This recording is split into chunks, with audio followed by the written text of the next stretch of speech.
मध्य भारत के दिल में, जहाँ काले हरे साज के पेड़ आसमान छूते हैं और महुआ के फूलों की खुशबू शाम को मीठी कर देती है, वहाँ है एक गांव, पाटनगढ़, जिला डिंडोरी। यही वो धरती है जहाँ पर प्रधान गोंड रहते हैं, गायक, वादक, कथावाचक, जो अपनी जाति और राजाओं की यादों को गीतों में संभालते आए हैं। इन्हीं में जन्मा था भवन, सबसे प्रतिभाशाली कथावाचक, जिसके घर में पीढ़ियों से एक 3 तार वाला वाद्य चलता आया, बाना। हर शाम जब सूरज आसमान को गेरुआ और सिंदूरी रंग देता, भवन पवित्र साज के पेड़ के नीचे बैठता। गोंड मानते हैं कि इसी साज में बड़ा देव बसते हैं। जहां मां देवी का अलग मंदिर नहीं होता, वहां साज का पेड़ ही उनका स्थान होता है।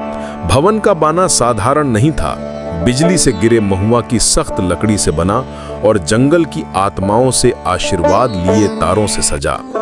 जब वो बजाता, हवा में भी सुर हिलते दिखाई देते। उसकी आवाज सुनकर लोग जैसे पहाड़ों का जम, नदियों का बहना और पुराने गोंड राजाओं की कहानियां अपनी आंखों से देख लेते। बुजुर्ग कहते, जब भवन गाता है, बड़ा देव भी सुनने के लिए ठहर जाते हैं और पुरखे पेड़ की शाखों में आकर चुपचाप सहमति में सिर हिलाते हैं। इस दुनिया में हर पहाड़ी, हर नदी, हर पेड़ में आत्मा होती है। सम्मान दोगे तो मेहरबान, अनसुना करोगे तो अनजाने। प्रधान का काम सिर्फ मनोरंजन नहीं, ये पूरे गांव के आध्यात्मिक जीवन को संभालने का काम है। एक बरसाती सुबह, एक सपने के बार बार आने के बाद भवन भीमबेटका की पुरानी गुफाओं की ओर चला। ये वही शैलाश्रय हैं जिनमें 10 से 30 हजार साल पुरानी चित्रकला मिलती है। वो आम जगह नहीं गया। सपने ने उसे एक छिपा हुआ कक्ष दिखाया था, जहां बहुत पुराने प्रधान ओझाओं ने एक शक्तिशाली कथा को बंद कर दिया था। अंदर चित्र जैसे जीवित थे, रेखाएं बहती, जानवर आंख के कोने में चलते दिखते, निशानियां हल्की रोशनी देती। सबसे भीतर वाली दीवार पर गोंडी चिन्हों में लिखी थी अनकही कथा। भवन ने उन्हें देखा और अर्थ उसके भीतर बिजली की तरह उतरने लगे। कथा में एक महान परिवर्तन का अनुष्ठान था, ऐसा अनुष्ठान जो दुख, बीमारी, गरीबी सब मिटा दे। हर घर भरा पूरा, हर बच्चा तृप्त, हर बुजुर्ग बेदर्दी से मुक्त, धरती पर स्वर्ग जैसा जीवन। पर इसकी कीमत भी लिखी थी, साफ मगर डरावनी। इस स्वर्ग के लिए गोंडों को जंगल से अपना आध्यात्मिक रिश्ता तोड़ना होगा। बड़ा देव से दूरी, पुरखों की आवाजें बंद, पेड़ों, नदियों, पहाड़ियों से बात करना बंद। पुराने प्रधानों ने समझ लिया था, शरीर बच जाएगा पर आत्मा सूख जाएगी। इसीलिए मंत्रों से इस कथा को सील कर दिया था और अब केवल पढ़ लेने भर से भवन ने उस मुहर को ढीला कर दिया था। वो गांव लौटा तो बदला हुआ था। कथा उसके दिमाग में बुखार की तरह धधकती रही।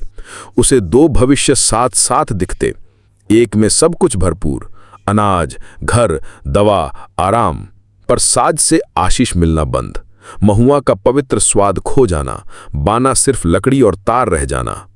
दूसरे भविष्य में तकलीफें थीं, कभी सूखा, कभी बीमारी, पर लोग वही रहते जो वे हैं। साज फिर भी देवता का घर रहता। पुरखे सपनों में समझाते हैं, बच्चों को पेड़ों, पक्षियों, नदियों की भाषा सिखाई जाती है। उनकी पहचान, उनका रिश्ता सुरक्षित रहता है। भवन रूठ गया, शाम की बैठकों से दूर रहने लगा। किसी के घर कार्यक्रम हो तो बीमारी का बहाना। उसकी पत्नी कमला देखती, वो घंटों चुप बैठा रहता, होंठ हिलते पर शब्द बाहर नहीं आते। बच्चे जो पहले उसके पास दौड़ते थे, अब दूर रहते। जब वो पुरानी कथाई भी सुनाता, जादू कम लगता, जैसे अनकही कथा उसकी ताकत पी रही हो। गांव के पुजारी ने हड्डियां और कौड़ियां फेंक कर पूछा, संकेत आया कि एक बड़ी कथा हमारे बीच चल रही है, जन्म लेना चाहती है। अमावस्या की रात भवन साज के नीचे बैठा। जंगल की आत्माएं उसकी परीक्षा लेने आईं। बड़ा देव विशाल बरगद बनकर उतरे, जरें जैसे आसमान से लटकती हों। आवाज गरज की तरह पत्तों में गूंजी, भवन तू भारी ज्ञान लेकर चल रहा है, आ विकल्पों का बोझ देख। 2 दृश्य खुले। पहला, दिवाली की रात सैकड़ों दियों की रोशनी में भवन अनकही कथा सुना देता है। आखिरी शब्द के साथ सोने सी रोशनी धरती पर बहती है। बीमार ठीक, अनाज भरा, सुंदर घर बनते जाते हैं, दुख जैसे गायब। पर एक पीढ़ी में गीत रुक जाते हैं। साज की पूजा असर नहीं देती, पुरखों की आवाजें थम जाती हैं, बाना खोखला लगता है। त्योहार सिर्फ मेल मुलाकात रह जाते हैं। जंगल से सीख, तालमेल सब पीछे छूट जाता है। दूसरा, भवन चुप रहता है, कोई चमत्कार नहीं। साल खराब हो तो भूख भी आती है, बीमारियां भी, पर लोग वही रहते जो वे हैं। साज फिर भी देवता का घर रहता, पुरखे सपनों में समझाते हैं। बच्चों को पेड़ों, पक्षियों, नदियों की भाषा सिखाई जाती है। उनकी पहचान, उनका रिश्ता सुरक्षित रहता है। दृश्य खत्म हुए, फिर और आत्माएं आईं। बुद्धिमान सांप, तारों जैसी आंखों वाला उल्लू और महुआ का देव स्वरूप। सबने एक ही सवाल अलग अलग तरह से पूछा, सच में अमीरी क्या है? बिना आत्मा के स्वर्ग है क्या? दिवाली आ गई। पूरे इलाके के लोग पाटनगढ़ में इकट्ठा हुए। परंपरा के अनुसार भवन को वो कथा गानी थी जिसमें बड़ा देव पहली बार प्रकाश लाते हैं। साज के नीचे सैकड़ों दिए जल रहे थे, आग की चटकार जैसे बादल गरज रहे हों। भवन ने बाना उठाकर सुर मिलाया। अनकही कथा उसके भीतर ज्वार बनकर उठी। गुफा के चिन्ह दिमाग में जलने लगे, शक्ति गले तक चढ़ाई। वो दो किस्मतों की धार पर खड़ा था। तभी एकदम साफ समझ आ गई। उसने चुनाव किया। उसने अनकही नहीं, वही पुरानी प्यारी कथा शुरू की जो पीढ़ियों से दिवाली पर गाई जाती है। उसकी आवाज में 1000 पीढ़ियों का भरोसा था और चमत्कार हो गया। अनकही कथा बाहर नहीं फूटी, भीतर ही पिघल गई। डरावनी ताकत नहीं रही, बल्कि गहरी समझ बन गई।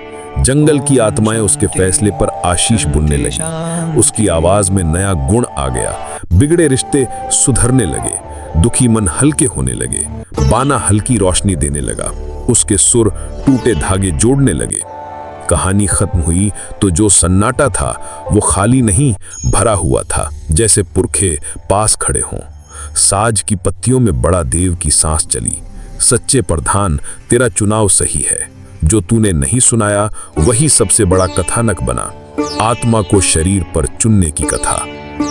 उस रात के बाद भवन की कहानियों में मरहम आ गया। पुरानी लड़ाइयां ढीली पड़ी, शोक को रास्ता मिला। जिस गुफा में अनकही कथा थी वो अगले दिन मिट्टी और जड़ों से ऐसे बंद मिली जैसे धरती ने कहा, कुछ ज्ञान हो सकता कि दुनिया में रहना ही ठीक है। वक्त गुजरा, दूर दूर से लोग शांति पाने आए। भवन ने नए प्रधान तैयार किए। उसे समझाया, हर कथा में हमारी जाति की आत्मा रहती है। कहानी को यूं ही बदलना मतलब अपनी पहचान मोड़ देना। शब्दों की जिम्मेदारी समझो, अपनी आध्यात्मिक व्यवस्था बचाओ। अनकही कथा एक सीख बन गई। आसान चमत्कारों का लालच छोड़ो, कठिन बुद्धि चुनो। जब सूखा पड़ा तो लोगों ने साथ साथ बांट कर खाया। जब बीमारी आई तो पुरखों की सीख और गांव की देखभाल से हिम्मत मिली। एक युवा प्रधान को शहर से रिकॉर्डिंग का लालच मिला। उसे भवन की बात याद आई। उसने मना किया और वही जीवंत सामने बैठकर सुनाई जाने वाली कथाएं जारी रखीं जिनमें सच्ची शक्ति रहती है। लंबी उम्र के अंत में भवन 3 पीढ़ियों के शिष्यों से घिरा था। उसने मुस्कुराकर आखिरी बात कही, मेरे जीवन की सबसे शक्तिशाली कहानी वो थी जो मैंने कभी सुनाई ही नहीं। उसकी चुप्पी ने उन सब कहानियों को आवाज दी जो सच में जरूरी थी। अनकही कथा उसके साथ दफन कर दी गई, लेकिन उसका सार हर कहानी के नीचे एक गहरी जड़ की तरह जीवित रहा, याद दिलाता हुआ कि सबसे बड़ी शक्ति कई बार उस बात में होती है जिसे हम बोलने के बजाय पवित्र चुप्पी में संभालते हैं।